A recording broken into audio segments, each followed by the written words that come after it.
এ কি অনিষ্ট ছেয়ে গেল আমাদের কৈলাসে। যাই হোক, আমি এগিয়ে গিয়ে দেখছি। অবশ্যই দাদা, কিন্তু একা নয়, আমিও তোমার সঙ্গে যাব।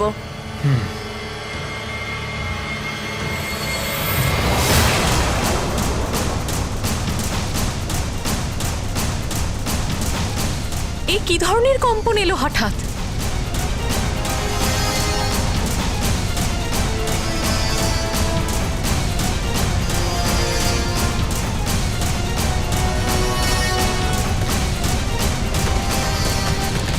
এই কেমন শব্দ হচ্ছে?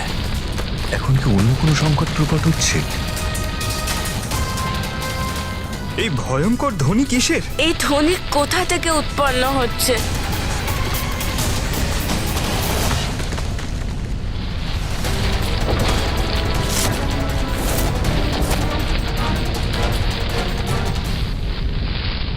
এই বৃক্ষের কি হয়েছে? এইভাবে কাঁপছে কেন বৃক্ষটা? হ্যাঁ গণেশ, এর কারণ তো কিছু প্রত্যক্ষ করতে পারছি না। তাহলে হঠাৎ করে হলো কি এর?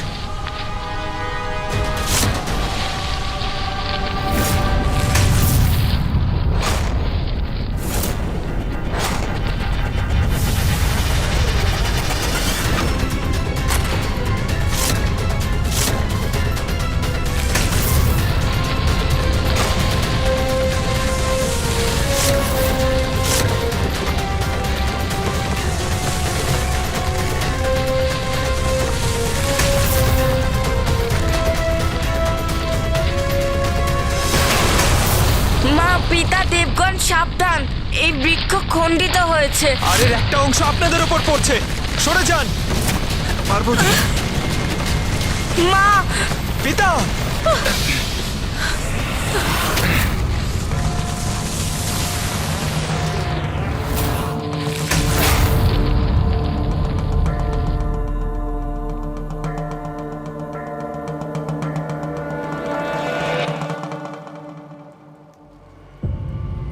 এটা কি করে সম্ভব যে এক বৃক্ষ হঠাৎ করে দুই ভাগে ভাগ হয়ে আমাদের উপর এসে পড়লো? হ্যাঁ গণেশ, আমিও তো অবাক। এর পেছনে রহস্যটা কি? এখন তো বৃক্ষের দ্বিতীয় অংশও পড়ে যাচ্ছে। দাদা সাবধানে। পুত্র গণেশ, পুত্র কার্তিক, সাবধান। পিছিয়ে যাও গণেশ।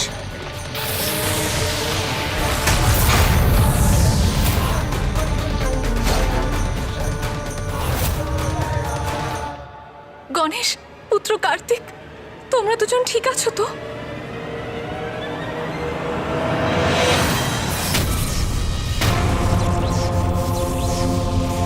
আমার পথে এ কেমন বাধা?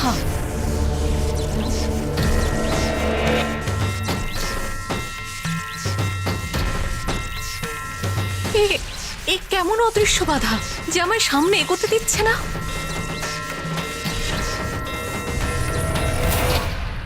কি হয়েছে মাতা? পুত্র, এক অনিষ্টকারী বাধা আমাকে তোমার কাছে যেতে দিচ্ছে না।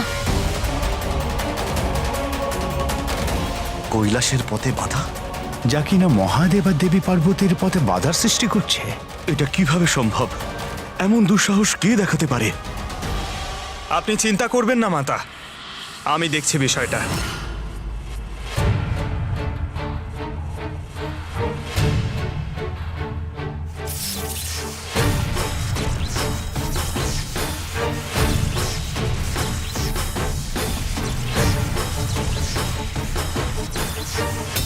এটা অবশ্যই একটা বাধা, কিন্তু বাধা অতিক্রম করতে আমি জানি।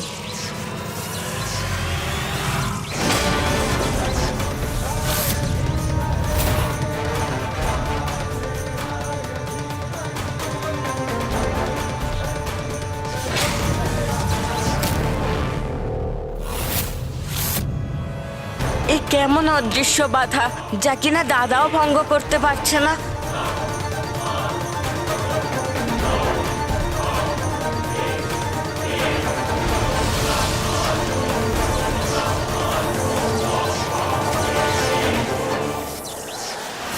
পুত্র গণেশের শক্তি অসফল হয়ে গেল।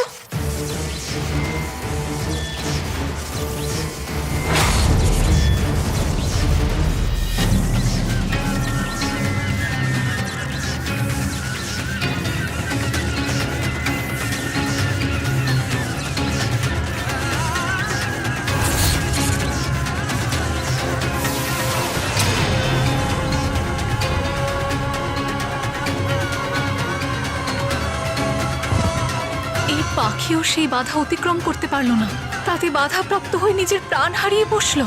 মাতা, আমি অবশ্যই খণ্ডন করব এই বাধা।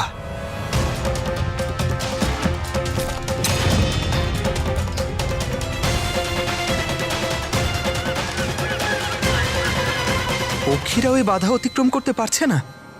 এই বাধা তো আমাদের কল্পনার থেকেও ভয়ঙ্কর মনে হচ্ছে দাদা। যেটা হচ্ছে একদম ঠিক হচ্ছে না। এটা কোনো মহাসংকটের সূচনা হতে পারে। বিশ্বাসই হচ্ছে না কৈলাস কে অধিকার করতে পারে। মহাদেব যদি কৈলাসের স্থিতদি না হতে পারে তাহলে সৃষ্টি সংকটে ছেয়ে যাবে।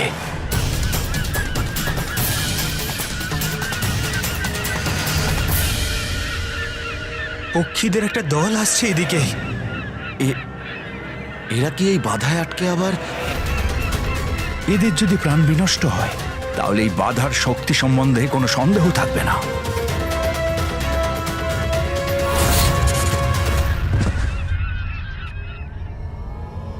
এ কি হচ্ছে নাথ? কার দুঃসাহসিকতা এটা? এই পাখিগুলো প্রাণ হারিয়ে আমাদের পুত্রদের কাছে গিয়ে পড়লো, যারা এই অজ্ঞাত বাধার উল্টো দিকে রয়েছে, আর আমরা এই দিকে। কিছু করুন নাথ, এই বাধাকে দূর করুন। আমরা কৈলাসে যাচ্ছিলাম, হঠাৎ তোতলা মশাই এলেন, তারপর আমরা এগোলাম, তারপর ওই বৃক্ষ খণ্ডিত হলো, এর দুই ভাগ দুদিকে পড়লো। তাহলে এই বাধার সৃষ্টির জন্য বৃক্ষ খণ্ডিত হলো, আর পাখিরাও এতে ধাক্কা লেগেই পড়লো। তার মানে এই বাধা কোনো অদৃশ্য সুরক্ষা কবচ। তার জন্যই আমরা একদিকে আর অপরদিকে পিতা, মা, অন্যান্য দেবগণ। কেউ চায় না আমরা কৈলাসে যাই। সে কে হতে পারে?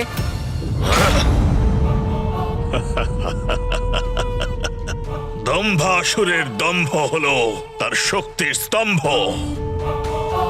এখন থেকে কৈলাসের অধিপতি হলাম আমি, কেবল আমি। আমার অনুমতি বিনা কৈলাসে কেউ প্রবেশ করতে পারবে না। কৈলাস হলো অসুরদের, কেবল অসুরদের। খুব শীঘ্রই ত্রিলোকের ওপর আমাদের আধিপত্য স্থাপিত হবে, কেবল আমাদের।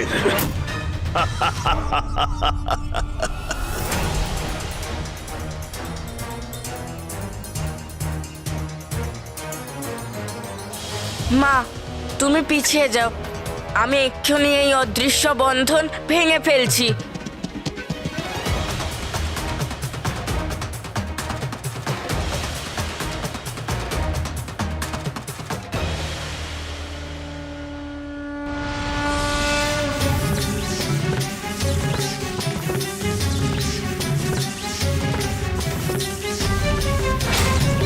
গণেশ, এই বায়ু প্রবাহ তো আমাদের দিকে এগিয়ে আসছে।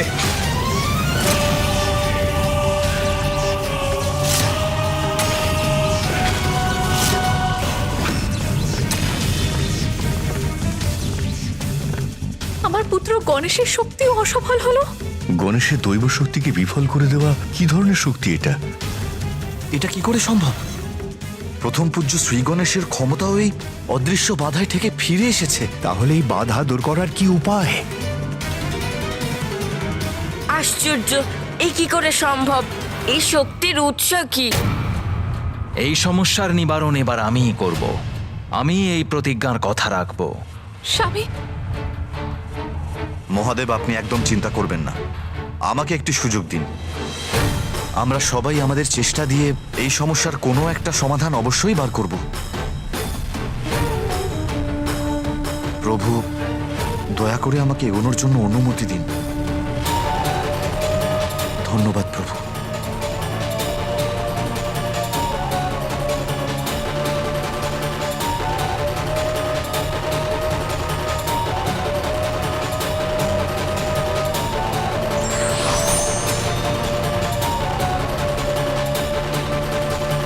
প্রথম পূজ্য শ্রী গণেশ, সেনাপতি কুমার কার্তিক, আপনারা দয়া করে একদিকে চলে আসুন।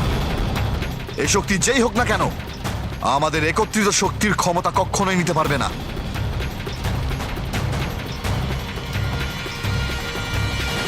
দেবগণ, প্রস্তুত হয়ে পড়ুন।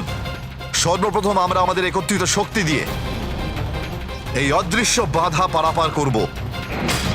তারপর আমরা ওর বিনাশ করব, যে এই বাধা দেখাবার আস্পর্ধা দেখিয়েছে। অবশ্যই ইন্দ্রদেব, এই দুঃসাহসীকে উচিত শিক্ষা দেব আমরা।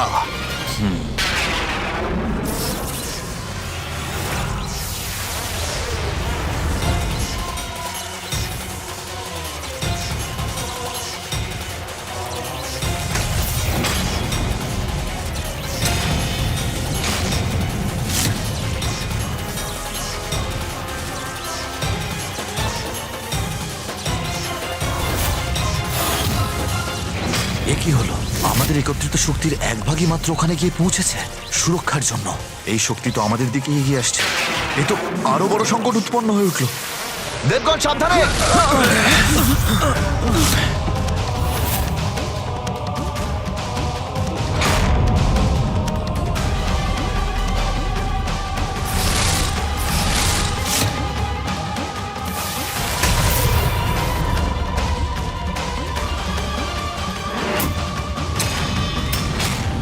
এখন তো আমাদের এই লক্ষ্যভেদী শক্তি আরো বিনাশ সূচনা করলাম।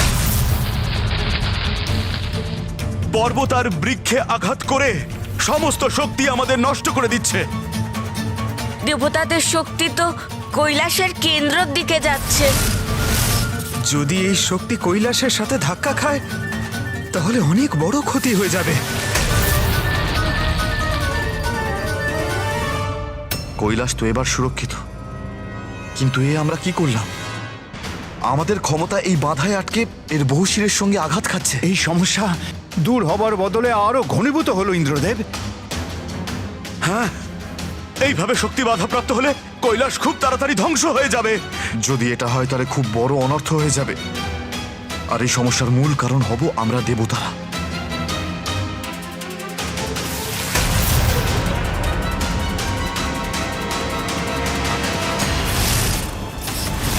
কৈলাসের কেন্দ্রকে এই শক্তির থেকে সুরক্ষিত করতে হবে, কিন্তু এর উপায় কি?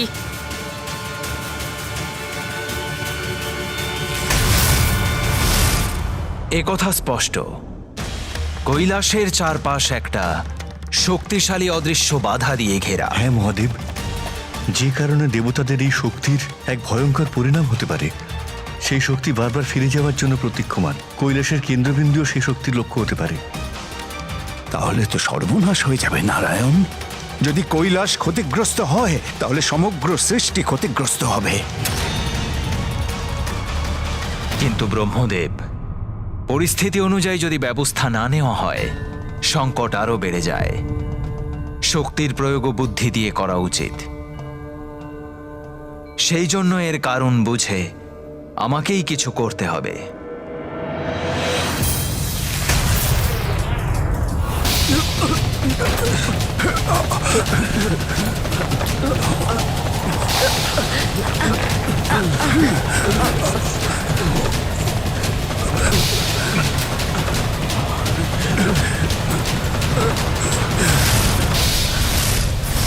এ তো দেখছি পরিস্থিতি খুবই দ্রুত খারাপ হয়ে যাচ্ছে। কিছু একটা করুন প্রভু।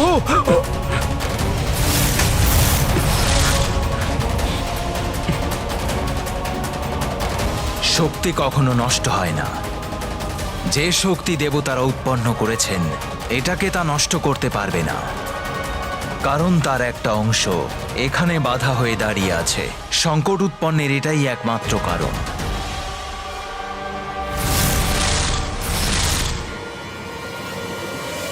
মহাদেব, আমাদের ক্ষমা করে দিন। আমাদের জন্য এই সমস্যা আরো বড় হয়ে গেল। প্রভু, এর আগে এই সমস্যাটা আরো বেশি বড় হয়ে যায়। আপনি দয়া করে কিছু একটা করুন। হ্যাঁ প্রভু, এই সমস্যার সমাধান অতি শীঘ্র করে ফেলা আবশ্যক। আমি এখানে দাঁড়িয়ে দাঁড়িয়ে সবকিছু ধ্বংস হয়ে যেতে দিতে পারি না। এবার আমি কিছু একটা করব। আমি আমার শক্তি দ্বারা এই বাধাকে ধ্বংস করেই ছাড়ব।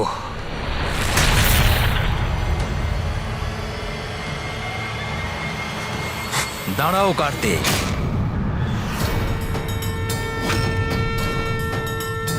দেবতাদের শক্তি পূর্বেই এই বাধার সাথে লড়াই করে নষ্ট হয়েছে।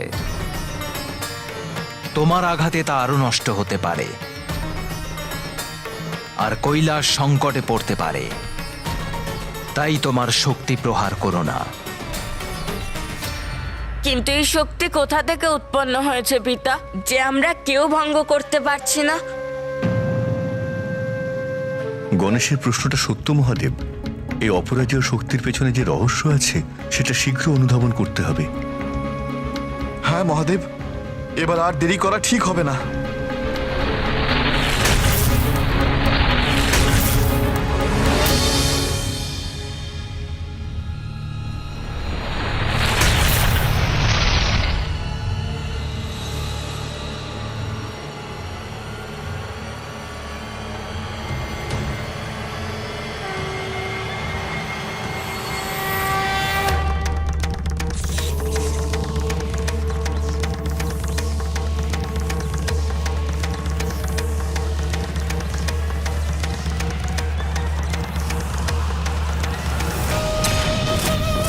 এখন থেকে কৈলাসের অধিপতি হলাম আমি, কেবল আমি।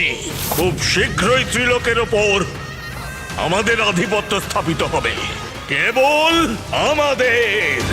দম্ভাসুর,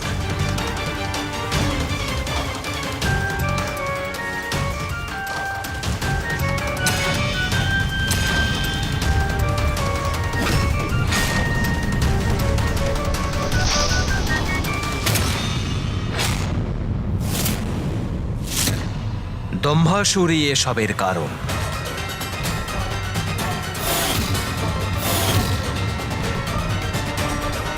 দম্ভাসুরের দম্ভই অনিষ্টের কারণ। দম্ভ থেকে উৎপন্ন দম্ভাসুর কৈলাসে তার স্থান স্থাপন করে নিয়েছে।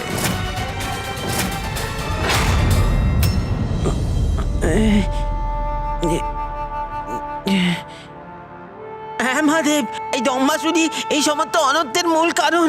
ও তো কৈলাস অধিকার করে নিয়েছে। দম্ভাসুর? এই দম্ভাসুর কে? দম্ভাসুর এক সাধারণ অসুর। এত শক্তিশালী কি করে হতে পারে যে কৈলাসে আধিপত্য করছে? আর আমাদের সকলের শক্তি পরাস্ত করলেন কি করে?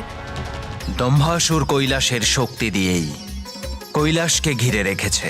কিন্তু পিতা, এই দম্ভাসুর কে?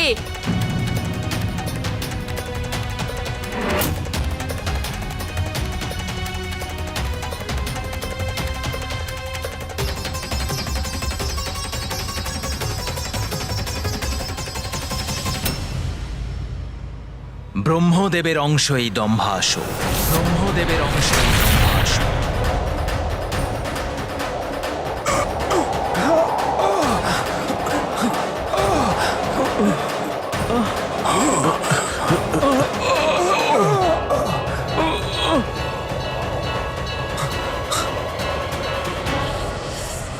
ব্রহ্মদেবের অংশ? দুঃসাহসী অসুর! হ্যাঁ পুত্র, এটা সেই সময়ের ঘটনা যখন সৃষ্টির রচয়িতা হওয়ার কারণে ব্রহ্মদেবের দম্ভ হয়েছিল, আর স্বয়ং নিজেকে যখন সর্বোত্তম দেবতা হিসেবে ভেবেছিলেন। নারায়ণ নারায়ণ। প্রণাম পিতাশ্রী ব্রহ্মদেব। বৈকুণ্ঠে গিয়েছিলাম শ্রী হরিনারায়ণের করতে দর্শন, আর তখনই বলল আমার মন, কেননা আপনাকেও করি অভিবাদন, তাই চলে এলাম। নারায়ণ নারায়ণ। নারায়ণের দর্শন, তাতে কি লাভ হবে তোমার? সর্বপ্রথম তোমার আমাকেই দর্শন করা উচিত দেবর্ষি নারদ। এখন এসব কি বলছেন আপনি? প্রভু, আপনি, মহাদেব, শ্রী হরিনারায়ণ, আপনারা তিনজন হলেন ত্রিদেব। এই তিনজনের মধ্যে আমি কখনো করি না ভেদ। আপনারা তিনজনেই আমার জন্য হলেন সমান, আর তাই তো সম্পূর্ণ ভক্তিভাব নিয়ে করি আপনাদের সবার সম্মান। সর্বশ্রেষ্ঠ, সর্বশক্তিশালী, মহাজ্ঞানী হলাম আমি। ত্রিদেবের অংশ নই, ওদের অনেক ঊর্ধ্বে আমি। আমি হলাম ব্রহ্মদেব। ব্রহ্মদেব। পিতাশ্রী, এ কেমন মনোভাব আপনার? এসব কি বলছেন আপনি? সৃষ্টির রচয়িতা হলাম আমি। আমি স্বয়ম্ভু, বেদের সৃষ্টিকর্তা আমি। তুমি আর সমগ্র জীবের জীবনের আধার আমি। সর্বোচ্চ ভগবান হলাম আমি। আর তাই কখনো আমাকে ত্রিদেবের অংশ বলার মতো ভুল কখনো করো না। এটা আপনি নন, আপনার দম্ভ ব্রহ্মদেব। মহাদেব এখানে? কোথায় মহাদেব? ওয়েলকাম টু বিটেন world. How may I assist you? নতুন ফ্ল্যাটের জন্য একটা স্ট্যান্ড ফ্যান আর কুলার নেব। এই পচা গরম থেকে একটু স্বস্তি চাই। বাজার চলতে সব ব্র্যান্ড আর ভরসাযোগ্য নয়। তার জন্য তো আমাদের ফ্যান আছে, all purpose bullet table fan, ceiling fan. আমাদের সিলিং ফ্যান কিন্তু 30 মাসের ওয়ারেন্টি সহ পাওয়া যায়। আছে ফারাটা 2 বছরের ওয়ারেন্টি, 17 থেকে 20 মিটার এয়ার ফ্লো। মধ্যবিত্তের সাধ্যের মধ্যে একমাত্র ভরসাযোগ্য ব্র্যান্ড বিটেন। আমাদের কুলারের কিন্তু অনেক range, 45 litres, 50 litres, 70 litres, 90 litres, 110 litres. Honeycomb সহযোগে বিটেনের সব কুলারের ওয়ারেন্টি 1 বছর। চেনা হাওয়ায় অচেনা অনুভূতির জন্য একমাত্র আদর্শ বিটেন।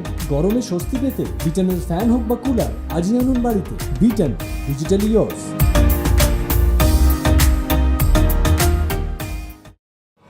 দম্ভ আমার নয়, আপনার মহাদেব। নিজেকে সর্বোচ্চ মনে করেন আপনি, তাই আমার সত্য কথন পছন্দ হয়নি আপনার, আর তাই এখানে চলে এসেছেন। আমি আবার বলছি, আমি সর্বশ্রেষ্ঠ, সর্বশক্তিশালী হলাম আমি, সর্বোত্তম আমি। কারণ আমি সৃজন করি, আর মহাজ্ঞানী আমি।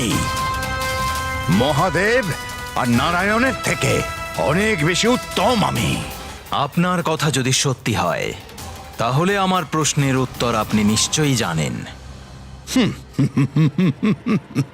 নিঃসন্দেহে ব্রহ্মাণ্ডে এমন কোনো প্রশ্ন নেই যার রহস্য আমি জ্ঞাত নই। তাহলে এই স্তম্ভের শুরু আর শেষ আপনি নিশ্চয়ই খুঁজে পাবেন।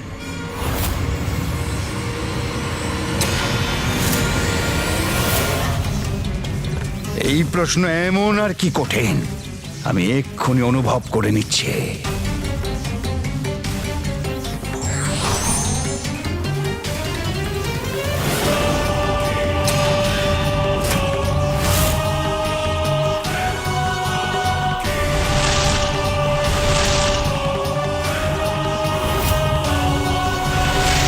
কোথায় এর অন্ত? আমি দেখতে পাচ্ছি না কেন? এর তো কোনো শেষই নেই মনে হচ্ছে। ওপরে নিয়ে চলো আমাকে।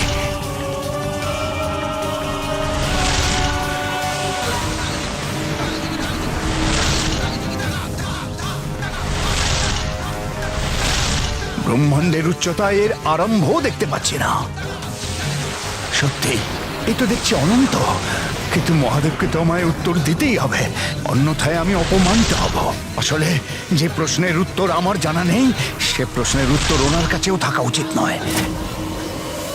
এই স্তম্ভের আরম্ভ এবং অন্ত দুটোই খুঁজে পেয়েছি আমি। পুনরায় বিচার করুন, আপনি সত্য বলছেন ব্রহ্মদেব? আমার কথায় অবিশ্বাস করার মতো দুঃসাহস দেখাচ্ছেন আপনি মহাদেব। আমি যা বলেছি সেটা অবশ্যই সত্যি।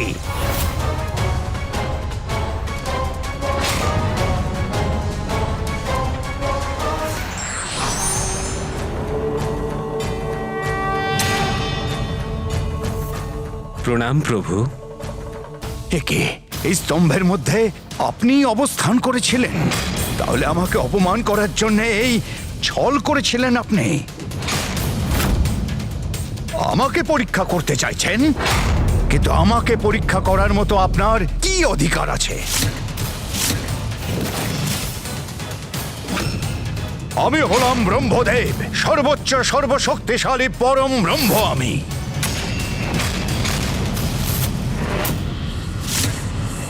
আপনি আপনার পরিচয় দিন। মহাদেবকে কেমন প্রশ্ন করছেন ব্রহ্মদেব? মহাদেব যদি রেগে যান তাহলে?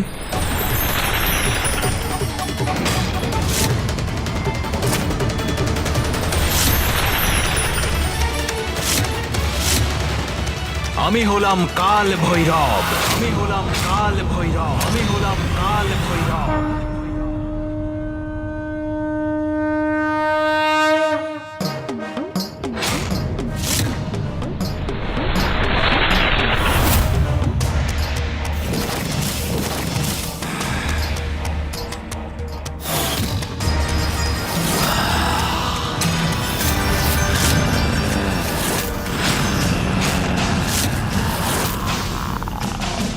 সবাইকে শেষ করে দিই আমি, অহংকারকারীদের ভক্ষণ করি আমি। সৃষ্টির জনকের অহংকার শোভা পায় না, তাই এমন অহংকারকারীর বেঁচে না থাকাই ভালো। আমি আপনাকে এই অহংকারের দণ্ড অবশ্যই দেব। আমি আপনার পঞ্চম মস্তক ধর থেকে আলাদা করে দেব। এই অহংকারী মস্তকের আপনার কোনো প্রয়োজন নেই। অহংকার ব্যক্তির সব থেকে বড় শত্রু। এটাই আপনার উপযুক্ত শাস্তি পরমেশ্বরের সাথে স্পর্ধা দেখানোর জন্য।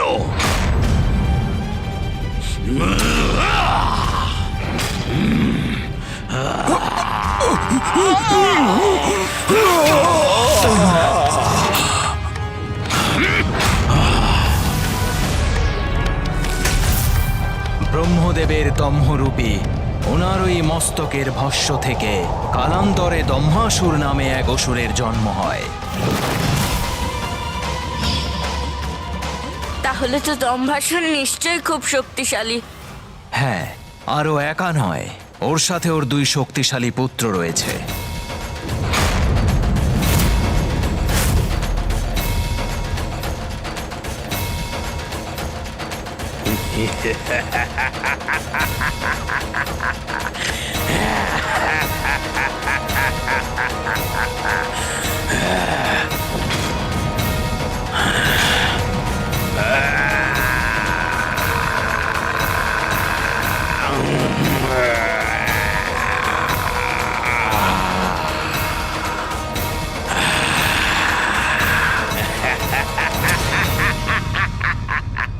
সুন্দর প্রিয়র বাহুবলের সামনে কোনো পর্বতই টিকতে পারবে না।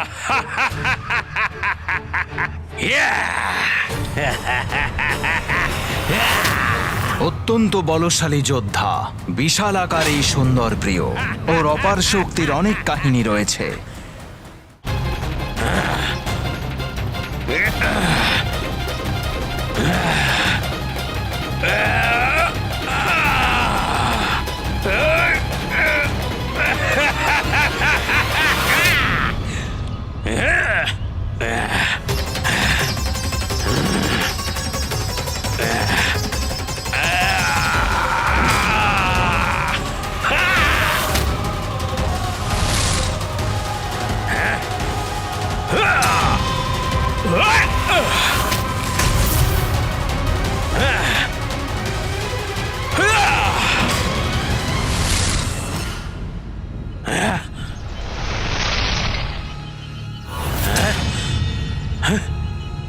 আরে এ কি, এই দুটো পর্বত তো জুড়ে গিয়ে আমার দিকে এগিয়ে আসছে। না না,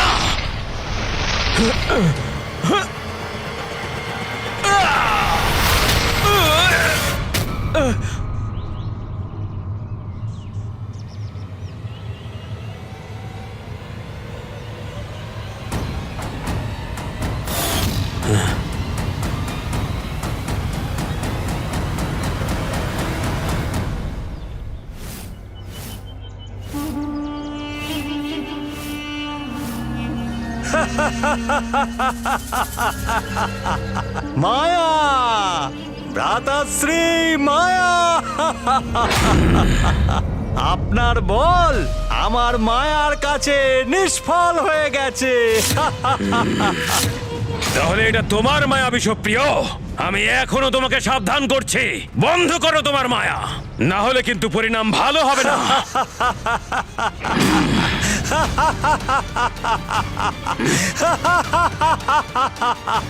ভ্রাতাশ্রী, এখনো তো কিছুই দেখেননি ভ্রাতাশ্রী। আমার মায়ার প্রদর্শন তো এখনো বাকি আছে। এটা আপনার সৌভাগ্য ভ্রাতাশ্রী যে এই মায়াবী বিষপ্রিয় আপনার ভাই হয়।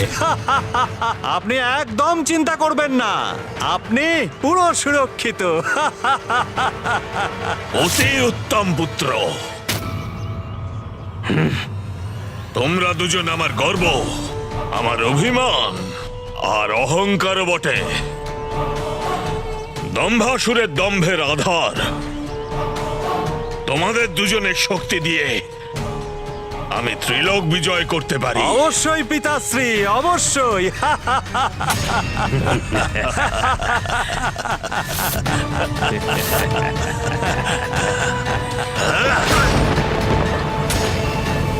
একদিকে কৈলাসে অসুরদের অধিপত্য আর আরেকদিকে দেবতাদের উৎপন্ন করা শক্তি, যা যে কোনো মুহূর্তে কৈলাসকে ধ্বংস করতে পারে। আমাদের যত শীঘ্র সম্ভব কৈলাসকে এই সংকট থেকে মুক্ত করতে হবে।